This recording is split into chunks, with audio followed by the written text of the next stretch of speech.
മുളെ മാളു കിഴങ്ങ് കൊണ്ട് ഉപ്പേരി ഉണ്ടാക്കത്ത, അല്ലെങ്കിൽ വേണ്ട കിഴങ്ങിന്റെ തൊലി കൊണ്ട് ഉപ്പേരി ഉണ്ടാക്കത്ത. ശരി അമ്മ.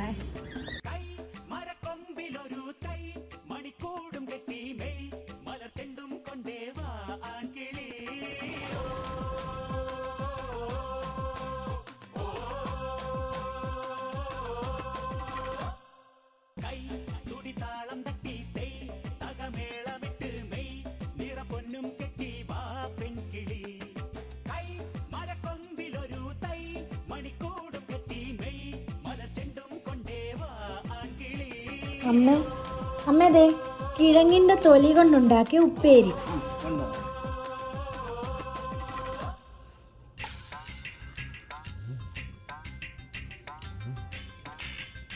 നല്ലതാ മോളെ, നല്ല രുചിയുണ്ട് മോളെ. ഇനി നമുക്ക് സവാളയുടെ തൊലി കൊണ്ട് ഇതുപോലെ ചെയ്താലേ.